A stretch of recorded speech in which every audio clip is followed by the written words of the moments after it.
Today we are going to solve a numerical on specific speed।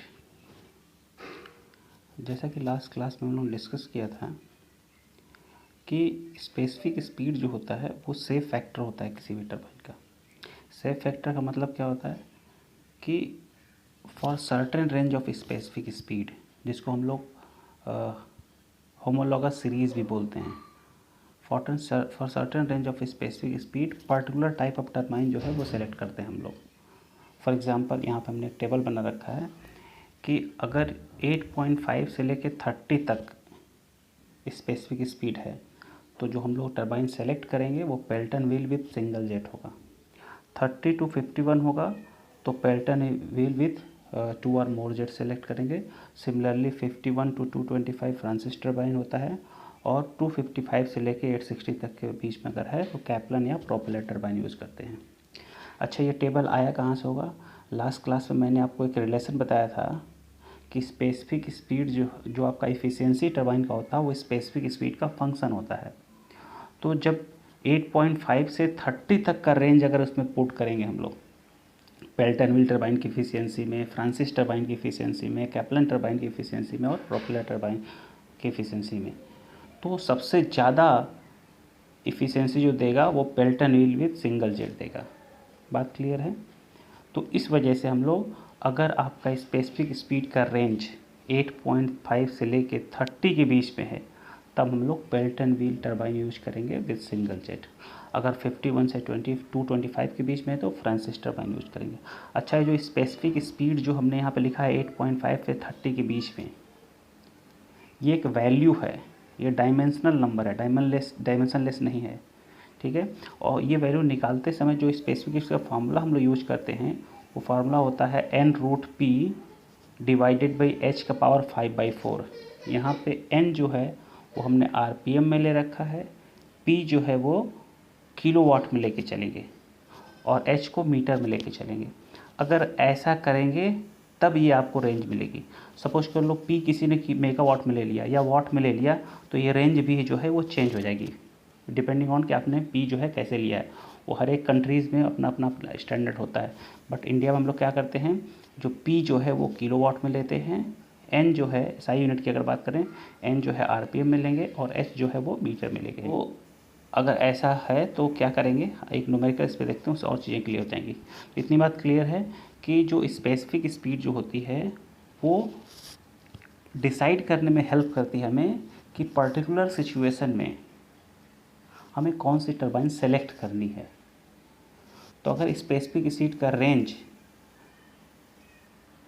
किसी एक में लाई करता है, फॉर एग्जांपल 51 से 225 के बीच में लाई करता है किसी भी टरबाइन का स्पेसिफिक स्पीड, तो वो टरबाइन जो होगी वो फ्रांसिस टरबाइन होगी। मतलब हम उस पर्टिकुलर सिचुएशन के लिए फ्रांसिस टरबाइन को सेलेक्ट करेंगे। क्लियर है? एक न्यूमेरिकल के थ्रू हम लोग समझने की कोशिश करते हैं। देखिए न्यूमेरिकल में क्या लिखा हुआ है, a reservoir has a head of 40 metre, 40 metre का हेड अवेलेबल है, और and a channel leading from reservoir permits a flow rate of 34 metre cube per second. जो आपका पेन स्टॉक है उसके थ्रू होते हुए जो आपका डिस्चार्ज है, जो फ्लो रेट है वो 34 मीटर क्यूब पर सेकेंड ये दे रखा है। ये लिमिटेशन है टरबाइन की, उस पर्टिकुलर सिचुएशन की लिमिटेशन है। If the rotational speed of the rotor has to be 150 RPM, जो रोटर डिज़ाइंड है वो क्या होना चाहिए, 150 RPM पे रोटेट करना चाहिए। Then what will be the most suitable type of turbine to be used. तो सबसे पहला क्लियर क्या है, सिलेक्शन ऑफ टरबाइन की बात कर रहे हैं तो हमें स्पेसिफिक स्पीड की तरफ देखना पड़ेगा, और चूंकि टरबाइन की बात कर रहे हैं तो स्पेसिफिक स्पीड ऑफ टरबाइन का फार्मूला यूज करेंगे। तो सबसे पहले हमारे पास क्या है, एच दिया हुआ 40 मीटर, क्यू दिया हुआ कितना, एच दिया हमें, एच है 40 मीटर, क्यू दिया हुआ है 34, एन दिया हुआ है 150 RPM। आपको पता है पी इक्वल्स टू क्या होता है, रो जी क्यू एच होता है। जब वैल्यूज़ पुट करेंगे, रो 1000, जी 9.81, discharge 34 and H is 40, you will gate 13.34 into 10⁻6 वाट।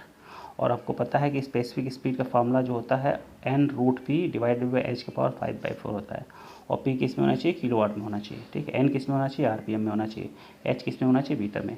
जब ये सारी वैल्यूज़ आप पुट करोगे देन यू विल फाइंड 172.22। और अगर हम इस रेंज की बात करें तो ये किस रेंज में लाई करता है, फ्रांसिस टरबाइन के रेंज में लाई करता है। इसका मतलब यहाँ पे जो हम लोग टरबाइन सेलेक्ट करेंगे, वो जो होमोलॉगस सीरीज हम लोग सेलेक्ट करेंगे, that will be Francis turbine. Clear है? अच्छा, लास्ट क्लास में मैंने आपको एक टेबल दिखाया था, ये ग्राफ दिखाया था एक। इस ग्राफ में आप देखो, यहाँ पे भी ये ग्राफ भी क्या शो कर रहा है, डिफरेंट इफिशिएंसीज बता रहा है और different range of specific speed दे रखी है। और ये स्पेसिफिक स्पीड किस में है, रेडियन में दे रखा है, वो भी डायमेंशनलेस स्पेसिफिक स्पीड है। क्लियर है? तो डायमेंशनलेस स्पेसिफिक स्पीड का फार्मूला अगर हम करें तो उससे भी हम इस प्रॉब्लम को सॉल्व कर सकते हैं। तो डायमेंशनलेस स्पीड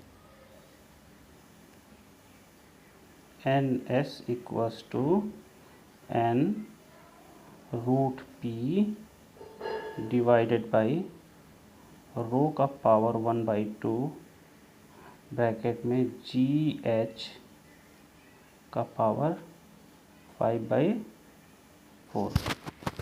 जब इसमें सारी वैल्यू, अच्छा यहाँ पे क्या होगा आपका, ये डायमेंशनलेस नंबर है। यहाँ पे स्पेसिफिक, जब ये फॉर्मूला यूज करेंगे तो ये स्पेसिफिक डायमेंशनलेस नंबर होगा। तो यहाँ पे n जो है, हम लोग इसका एसआई यूनिट में अगर वैल्यूज रखनी है तो आरपीएस में पुट करेंगे, पी की वैल्यू वाट में पुट करेंगे, रो 1000 पुट करेंगे, जी और एच की वैल्यूज पुट करेंगे। जब इसी वैल्यू हम पुट करेंगे then you will get a value 0.16, 0.16 किस में, ये आपका रिवोल्यूशन होगा। ठीक है? और अगर रेडियन में कन्वर्ट करना है then you will get 1.036। Okay, और वो रेंज जो है कहाँ पे आ रही है आपकी, वो रेंज जो है आपकी 1.6 जो है वो यहाँ पे आएगी। क्लियर है? इसका मतलब फिर हम क्या चूज करेंगे, फ्रांसिस टरबाइन चूज करेंगे। क्लियर है? Thank you.